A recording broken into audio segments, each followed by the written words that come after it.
Ada seorang ulama berguru kepada seorang ulama. Selang beberapa saat, dia ingin melanjutkan belajar ke guru lain, dan sang gurunya berpesan, jangan tinggalkan membaca Al-Quran. Semakin banyak baca Al-Quran, urusanmu semakin mudah. Dan muridnya pun melakukan. Dia membaca Al-Quran 3 juz per hari. Sampai dengan 10 juz per hari. Dan urusannya pun semakin mudah. Allah yang mengurus semua urusannya. Waktu pun semakin berkah. Kemudian, apa yang dimaksud dengan berkahnya waktu?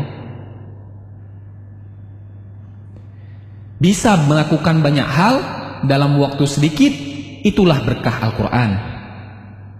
Al-Quran membuat kita mudah mengefektifkan manajemen waktu. Bukan waktu yang mengatur kita, akan tetapi kita yang mengatur waktu. Padahal teorinya, orang yang membaca Al-Quran menghabiskan banyak waktu,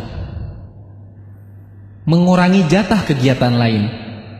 Tapi Allah yang membuat itu semua menjadi berkah, hingga menjadi begitu efektif. Hidup pun efektif. Dan Allah akan mencurahkan banyak berkah dan kebaikan kepada kita karena Al-Quran. Dan Allah akan mencurahkan banyak keberkahan dan kebaikan kepada kita karena Al-Quran. Salah satu berkahnya adalah membuka pintu kebaikan dan membuka kesempatan untuk amal saleh yang berikutnya. Dan salah satu balasan bagi amal saleh yang kita lakukan adalah kesempatan untuk amal baik berikutnya. Jagalah Allah, maka Allah akan menjagamu. Dan sebaliknya, waktu yang selalu sibuk sehingga hanya habis untuk urusan dunia yang terserak, bisa jadi itu adalah tandanya ada yang salah di dalam hidup kita.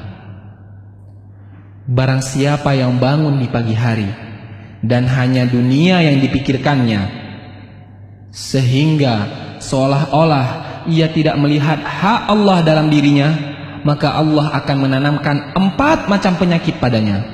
Yang pertama, kebingungan yang tiada putus-putusnya. Yang kedua, kesibukan yang tidak pernah jelas akhirnya. Dan yang ketiga, kebutuhan yang tidak pernah merasa terpenuhi. Dan yang terakhir, khayalan yang tidak berujung wujudnya. Keberkahan waktu yaitu bisa melakukan banyak amal kebaikan di dalam waktu yang sangat sempit dan sangat sedikit. Selamat membaca Al-Quran dan beraktivitas dengan berkah Al-Quran.